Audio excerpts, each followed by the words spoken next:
Oi, pessoal! Voltando aí para a nossa segunda parte da aula.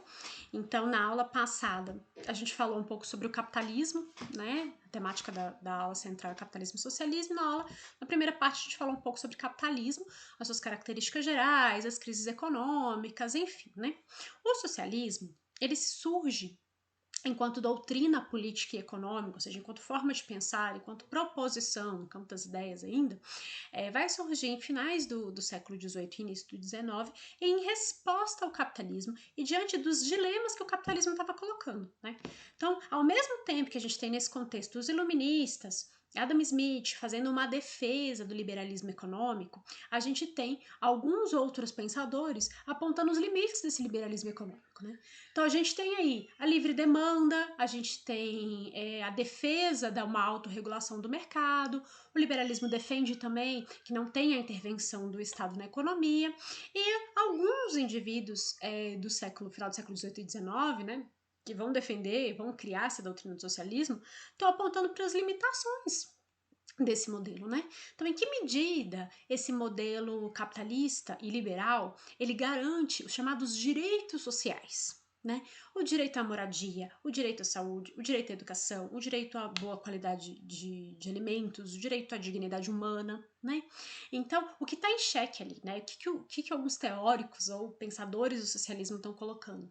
Eles colocam em xeque a ideia dos direitos naturais. Então eles estão apontando, então tá, os seres humanos têm direitos naturais, mas por que esses direitos não chegam a todas as pessoas, né?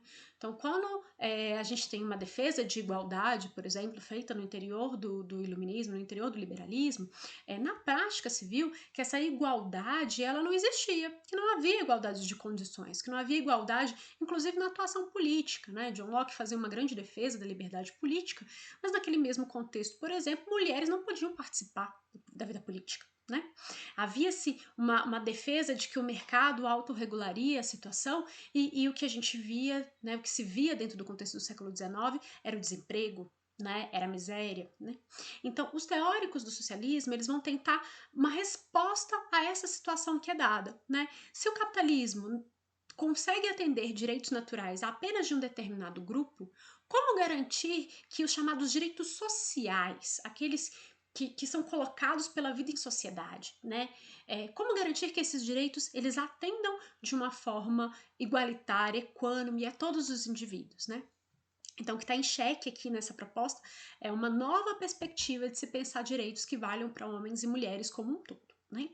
E esse pensamento está diretamente relacionado ao contexto da Revolução Industrial, né? Então, na Inglaterra, o que esses indivíduos, esses pensadores estão vendo é que você tem um desenvolvimento industrial, tecnológico, científico, mas junto a isso a gente tem uma concentração de renda, né? Burgueses, industriais, grandes proprietários de terra, com muito dinheiro, acumulando capital, acumulando lucro, tendo grande influência política, e do outro lado, um grupo de operários, camponeses e desempregados, né? Que não tem acúmulo de riquezas, que não tem acesso ao capital, que não têm participação política e que são aí excluídos da vida, das benesses do capitalismo, né, e são explorados em sua força de trabalho.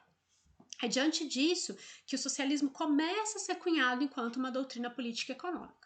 Então, por que a gente fala que ele inicialmente surge como doutrina política e econômica? Porque ele vai surgir, as ideias socialistas vão surgir lá no final do século XVIII, início do XIX, e a primeira tentativa, né, de aplicação vai acontecer em 1848, com a Comuna de Paris, mas o primeiro país a conseguir implantar algo, né, que a gente vai chamar de socialismo real, foi a Rússia, já no século XX, em 1917, né? Então demorou muito tempo para que essa doutrina ela fosse houvesse alguma aplicação real, prática dela, né?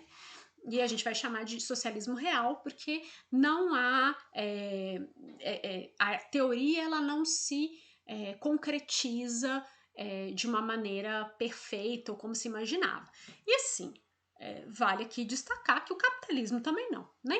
As ideias do liberalismo econômico, a defesa da liberdade, da autorregulação, não se concretiza. E as crises mundiais do capitalismo mostram isso, né? Que a teoria é uma coisa e que o capitalismo também tem um capitalismo real, né?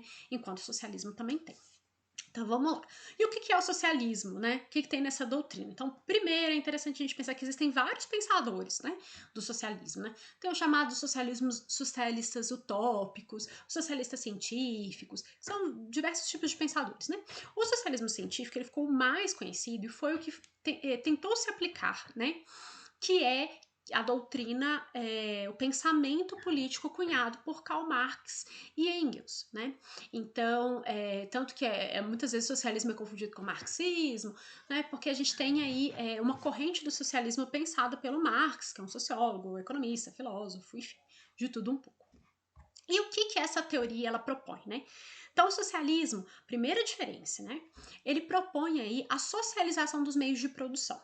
Então, lá no capitalismo, lá não, aqui no capitalismo, o que é o meio de produção? Indústrias, máquinas, etc. Eles são propriedade privada.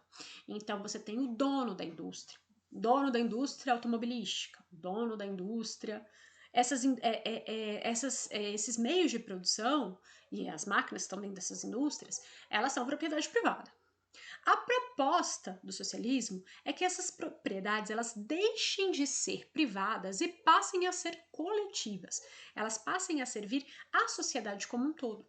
Então não teria mais dentro do socialismo a ideia de que a indústria pertence a um determinado indivíduo, né? Aquela indústria, assim como a propriedade rural, ela não teria mais um dono.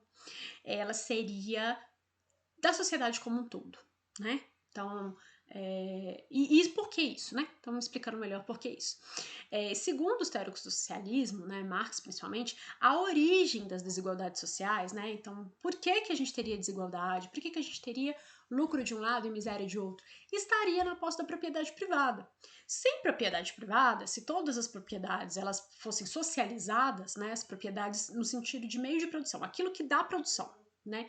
Seja uma propriedade rural, seja uma indústria, seja um pequeno comércio, enfim. Se não tiver a propriedade privada, não vai ter o dono que enriquece enquanto o trabalhador é explorado, né? Então, a ideia do socialismo é que, tirando a propriedade privada, fazendo com que essas propriedades elas passam a ser socializadas e servindo a um bem social e não individual, a gente teria o fim dessa desigualdade social, o fim dessa divisão em classes sociais em que um enriquece e o outro empobrece, né? Então, a proposta do socialismo seria abolir a propriedade privada. Tá bom abolir a propriedade privada, mas e aí? Como que uma indústria ela vai ser administrada? Como que uma grande propriedade rural ela vai ser administrada na sua produção? Para os socialistas, quem tinha que fazer esse controle seria o Estado. Então, o governo ele iria controlar as indústrias em todos os sentidos, né? Regras de gerência, quantidade de produção, investimentos no setor, como deveria ser feito todos os procedimentos de produção, distribuição, colocação, estabelecimento de preços. Não haveria, assim, uma concorrência que regularia o mercado. O Estado estabeleceria, por exemplo, padrões de preço e padrões de consumo que atendessem à sociedade de uma forma geral. Então, o objetivo seria não atender aos interesses de lucro de um dono de uma indústria, mas atender aos interesses da sociedade, né? O que a sociedade precisa, né? Como fazer com que toda a sociedade tenha acesso a todos os produtos, né? Essas são preocupações que são colocadas pelo socialismo, né? E o Estado ele iria fazer essa manutenção, garantindo essa divisão igualitária da renda, né? Então, uma das propostas seria isso, né? E seria garantir uma igualdade de oportunidades para o indivíduo, né? O Estado ele ganha uma importância muito grande no socialismo, por isso que os socialismos, né, reais eles são chamados de sistemas econômicos políticos, né? Porque intervém, você tem uma perspectiva política de funcionamento de um governo ali, né? Junto com uma perspectiva econômica. E aí acreditava-se então que o Estado deveria controlar e deveria, o que a gente vai chamar de economia planificada, deveria controlar e estabelecer planos, pisos, regulações, para que aquela economia fosse controlada pelo Estado em prol da sociedade, para garantir acesso, a garantir o cumprimento da demanda e garantir a igualdade. Esse Estado ele teria a responsabilidade para com o coletivo e ele deveria, a partir disso, garantir direitos como acesso à educação de qualidade a todos, acesso à saúde, condições de existência, né, mínimas, né, alimento, moradia, etc., assim como oportunidades iguais de acesso ao mercado de trabalho, de acesso a salários adequados que garantissem uma vida digna, né? Então, dentro desse sistema, uma das grandes diferenças é o papel que o Estado assumiria, né? Mas, Amanda, às vezes falam de socialismo, às vezes falam de comunismo, o que tem a diferença, né? Para Marx, por exemplo, o socialismo ele é um caminho para o comunismo. O comunismo é uma sociedade em que as próprias pessoas elas administrariam essa vida em coletividade, sem a necessidade de ter um Estado para administrar. Então, a ideia do comunismo, por exemplo, é que as indústrias pudessem ser autogeridas pelos seus próprios funcionários e administradas pelos funcionários. E administradas, por exemplo, todas as indústrias de um setor administradas por um conselho de operários, sem a necessidade de ter um Estado que fizesse essa regulação, tá? Então essa é a diferença. Então, apesar de se falar muito, de se ter uma confusão, a gente não tem comunismo, né? Em termos reais, né? Nenhum país adotou o comunismo. Os países, eles adotaram um sistema socialista ao longo aí da sua trajetória. O primeiro país, então, a adotar essa proposta socialista foi a Rússia, né? A partir de um processo revolucionário. Né? Então isso é importante, né? Esse sistema ele não foi implantado de uma forma tranquila. Foi preciso ter uma revolução. Essa revolução ela começa em 1917, né?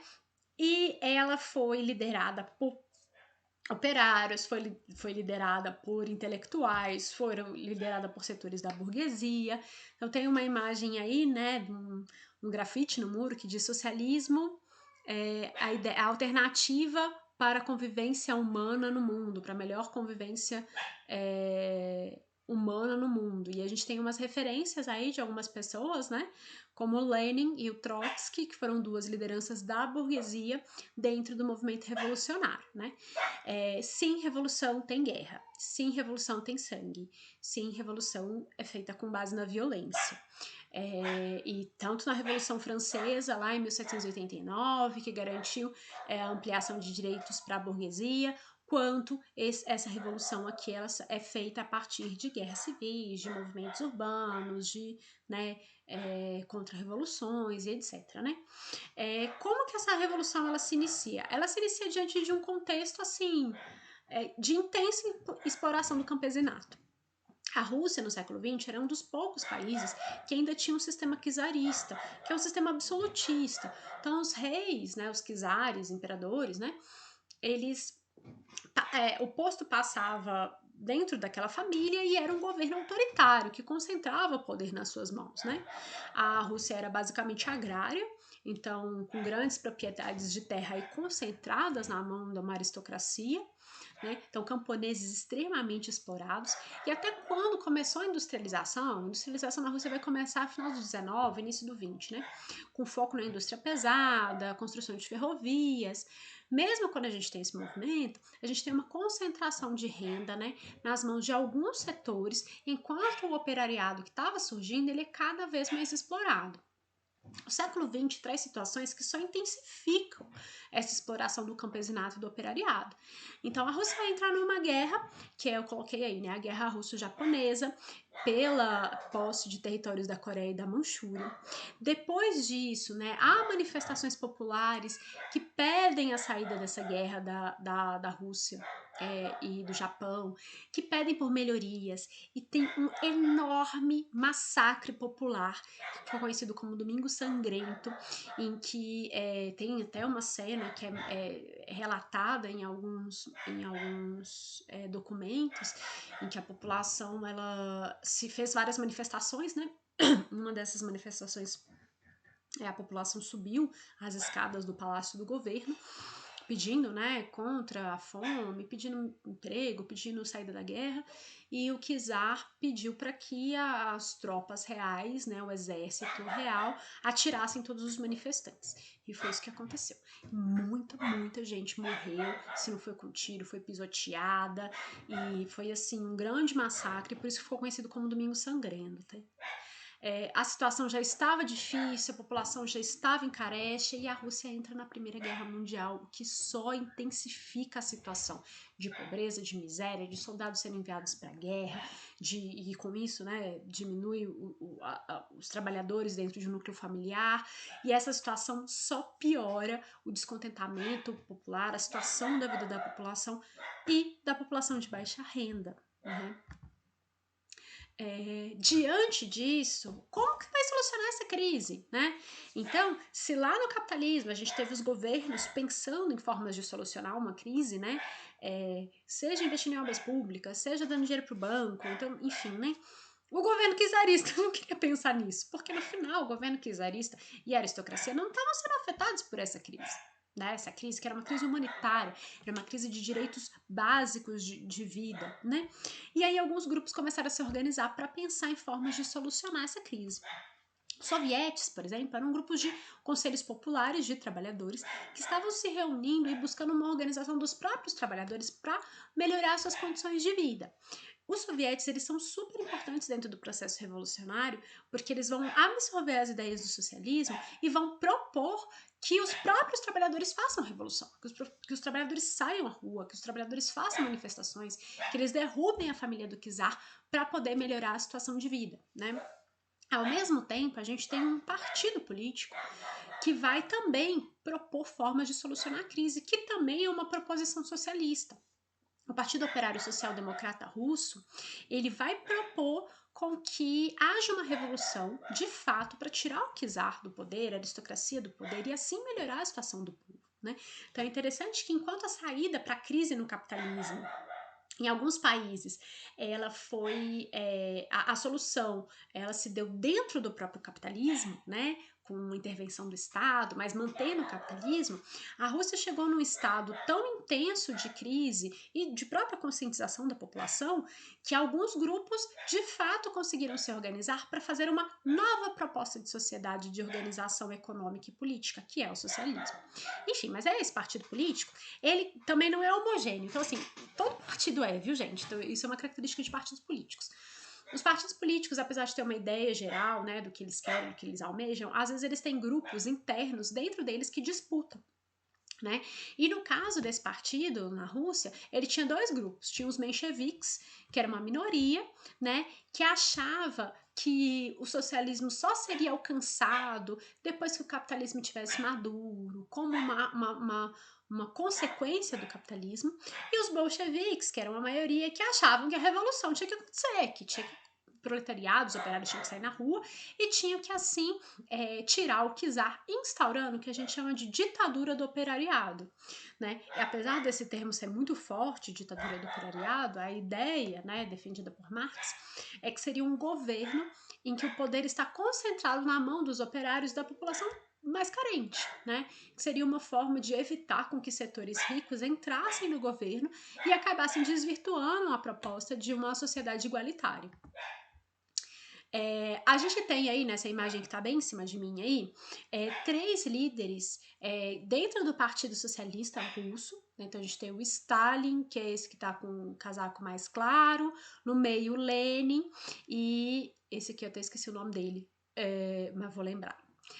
Logo eu vou lembrar. Então a gente tem aí homens vestidos com uma maior sobriedade, numa postura mais séria, que são os grandes líderes da revolução dentro dos bolcheviques, dentro daqueles que querem fazer a revolução para chegar ao socialismo. E do outro a gente tem uma imagem da família real, a família do czar, né? Então, mulheres vestidas de branca e em volta da figura masculina central, demonstrando aí uma hierarquia de gênero também, então mostrando que há uma hierarquia dentro daquela sociedade, né? Então você tem a centralidade do homem, todos em volta dele, né? Ao contrário da imagem em que você tem três líderes sentados numa mesma posição, apesar de serem todos homens, né? A gente tem todos sentados numa mesma posição, todos ganhando o mesmo destaque, mostrando que dentro desse partido e dessas defesas partidárias havia a proposta aí da igualdade, né? A revolução ela acontece em diversas fases, né? duas principais. Então, ela vai começar em 1917, em fevereiro, em que você tem aí a invasão mesmo do Palácio do Czar, o Czar foge, né, tenta se instaurar aí uma república, né, nesse processo, mas essa república, ela que era, né, controlada por grupos mais da burguesia, não consegue fazer as transformações necessárias. Por isso, no mesmo ano, na chamada Revolução de Outubro, o grupo dos bolcheviques, junto com os soviéticos, que são os trabalhadores, de fato vão fazer uma revolução dentro da revolução, né? E aí, é claro que toda revolução, ela tem uma contra-revolução, viu, gente? Quando esses trabalhadores começam a sair na rua, fazer manifestação, começam a tomar o poder, começam a invadir os palácios, até os países do mundo, né, que são capitalistas, começam a tentar enviar soldados para a Rússia para controlar essa população que está aí revoltosa contra o czar e a família real, né, e contra todo o sistema capitalista. Mas ninguém consegue, né, boa força da população aí, né. E aí eles conseguem, em outubro, instaurar um governo de caráter socialista, com aquelas propostas, inicialmente, teoricamente, dentro daquelas propostas do socialismo. Quem lidera esse primeiro governo é o Lenin, né, que é aquele ser humaninho que estava no meio da foto lá, né? E o Lenin, inicialmente, ele defendia um documento que ficou conhecido como Teses de Abril. Ele defendia a saída da Rússia da guerra. Então, gente, quando essa revolução tá acontecendo, pau quebrando a Rússia tava na Primeira Guerra Mundial ainda. Então, imagina né? E aí, uma das coisas que o Lenin defendia é, gente, a gente tem que fazer a revolução, e a primeira coisa que tem que fazer é sair da guerra, não tem condições, né? Depois, a gente tem que pensar numa distribuição igualitária da terra. A gente vive num país agrário, em que a maior parte da propriedade está concentrada na mão de poucos. E a partir dessa distribuição de terra, a partir da distribuição dessas terras se tornarem propriedade coletiva, dessas indústrias que estão surgindo se tornarem propriedade do Estado para a sociedade, a gente vai ter condições de distribuir renda e garantir com que ninguém mais passe fome, que era um grande problema aí da Rússia, né? Só que na prática, o Lenin não conseguiu fazer isso. Na prática, ele teve que adotar o que a gente chama de nova política econômica, que foi um meio termo entre socialismo e capitalismo, para conseguir minimamente reestruturar o país que estava ali naquela crise, que estava saindo de uma guerra, para aí ter condições de transformar a sociedade, né? Constituiu-se dentro disso, então, uma guarda vermelha, que era um exército que deveria servir ao sistema socialista e garantir, né? E a partir dessas primeiras mudanças, que parecem poucas, mas que foram suficientes, então o povo está tomando poder, você tem um governo socialista. Ele começa inicialmente a instaurar algumas indústrias que são administradas pelos próprios operários, né? Que o lucro não vai mais para um suposto dono de propriedade, mas que vai para a sociedade, o que vai, né, estabelecer, vai ser distribuído para a sociedade, né? Então, dentro desse processo, criou-se a Guarda Vermelha. Então, eu ia falar de outra coisa, mas eu lembrei disso. Criou-se a Guarda Vermelha justamente para conter os contra-revolucionários, né? Para conter, porque, por exemplo, imagina, tá, o cara tinha uma indústria dentro da Rússia, e aí a Rússia passa pelo processo revolucionário. E aí aquela indústria, de repente, ela não é mais uma propriedade privada, ela passa a ser uma propriedade coletiva, que vai ser administrada pelo Estado. E o dono dessa indústria faz o quê? Pois é. Alguns donos de indústrias, para não dizer todos, não concordaram com a situação, óbvio, né? Defesa da propriedade privada, aquela propriedade era dele, aquela propriedade vinha de gerações. Como que ele ia ceder aquilo e aquela propriedade ia passar a ser uma propriedade coletiva? Então, muitas pessoas se revoltaram contra, né? Fizeram uma contra-revolução e a Guarda Vermelha estava aí para defender os interesses do sistema, fosse como fosse, né? Ao fim, né, ao cabo, com o governo de Stalin, que é o próximo governo, né, depois do Lenin, essa Guarda Vermelha, ela vai ser autoritária, essa Guarda Vermelha vai exilar a gente na Sibéria, que é um lugar frio da pega, pra galera morrer mesmo, vão criar campos de concentração, de trabalhos forçados, como gulags, voltados à repressão desses contra-revolucionários. Mas, né, apesar disso, a ideia do socialismo, a ideia de se criar uma sociedade que garantisse direitos, né, básicos à população, ela foi tão bem vista que vários países no entorno da Rússia decidiram também se tornar socialistas. E em 1923, a Rússia chama esses países, né, para se reunirem na chamada União das Repúblicas Socialistas Soviéticas. Então são vários países, aí tem um mapa, né? Tem a Rússia, mas aí tem vários outros, não sei se dá para ver, né? Cazaquistão, Letônia, Lituânia, na época Bielorrússia, Croácia, Armênia, que começam a se juntar, né, todos socialistas, formando essa união. E essa união, ela tem a liderança do Partido Socialista Russo. Então, muitas das diretrizes que esses países seguiam eram dadas pelo Partido Socialista Russo. Então, por isso que muitas vezes a gente vai trabalhar, por exemplo, com guerra. Segunda Guerra Mundial, essa união das repúblicas socialistas já está formada. Então, muitas vezes a gente vai falar assim, não, porque a União Soviética atacou, porque a União Soviética... Porque o que acontece? Era o conjunto dessas repúblicas, né, lideradas pela Rússia, que seguiam a mesma postura. Então, quando o Partido Russo falava, não, a atitude perante o nazismo tem que ser essa, todas as repúblicas seguiam essa mesma orientação. Então, a gente acaba falando, em vez de falar a Rússia tomou tal decisão, o governo russo, a gente acaba falando, né, governo soviético, da União Soviética, etc., né? E essas repúblicas, né, essa união dessas repúblicas foi administrada aí pela maior parte do tempo, né, não administrada, teve a liderança, né, teve as diretrizes apontadas pelo Stalin, que era o líder do Partido Socialista, dentre outras coisas, né, que passou a governar a Rússia depois do falecimento do Lenin.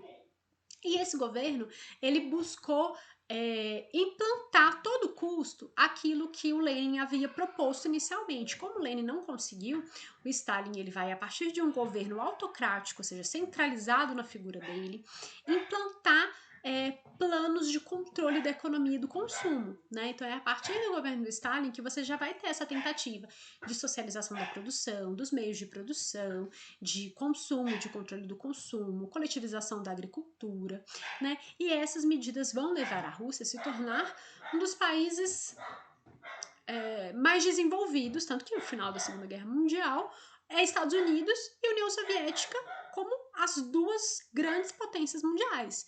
Então a Rússia, dentro do socialismo, uma das grandes conquistas, né, teve questões, como eu já mencionei, bem sérias de desrespeito à liberdade, de ataque à oposição, né? Então não tinha liberdade de expressão e tudo mais.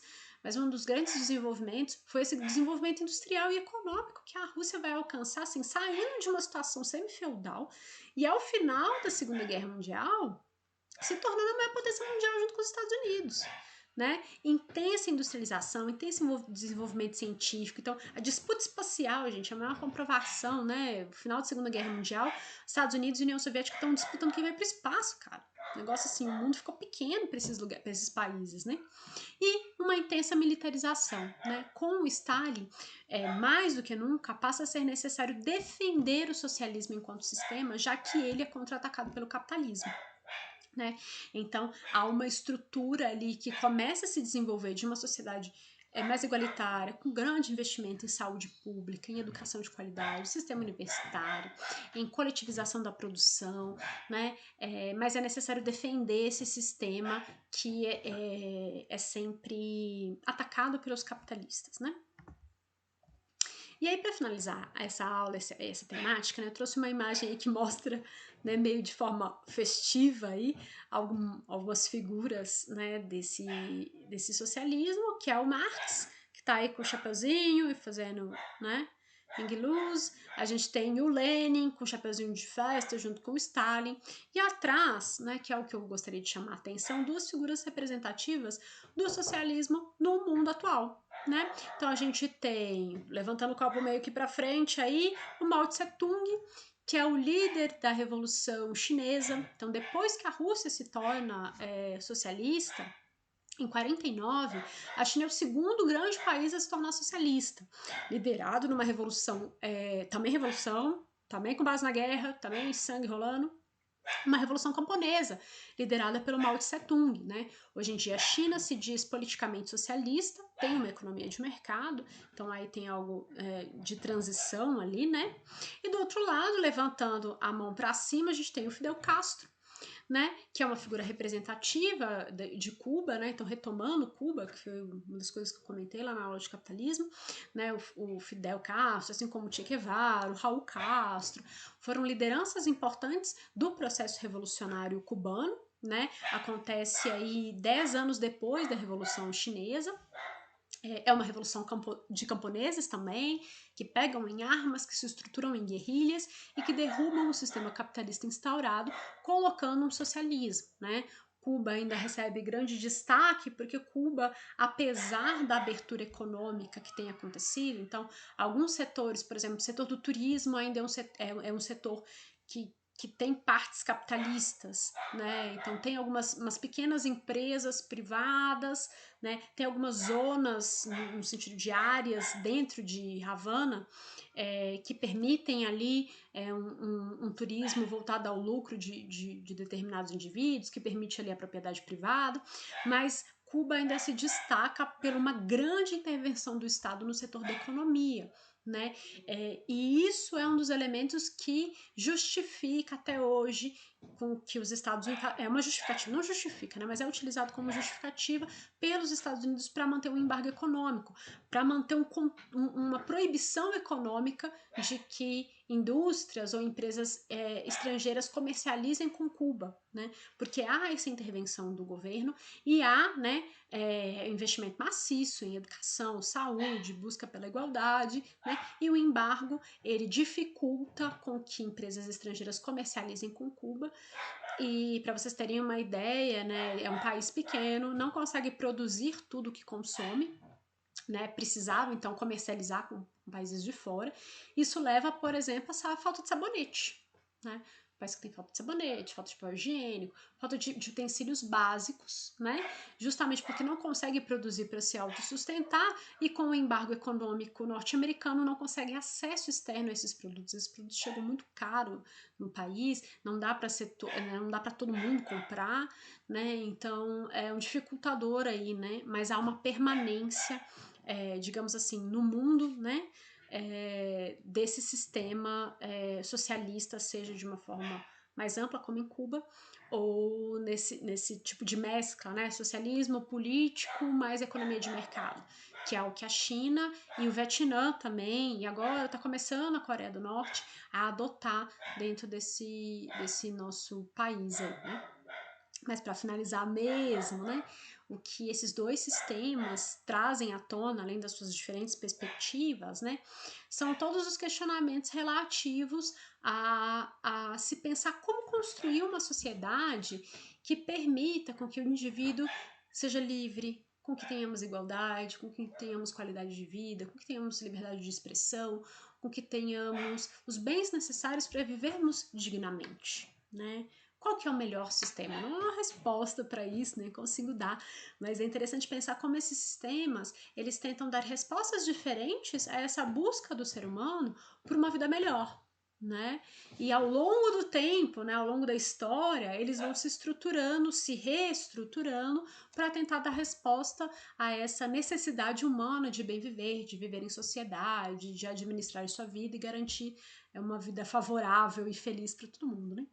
Mas é isso então, espero que tenham gostado da aula, espero que tenham aprendido. Até uma próxima.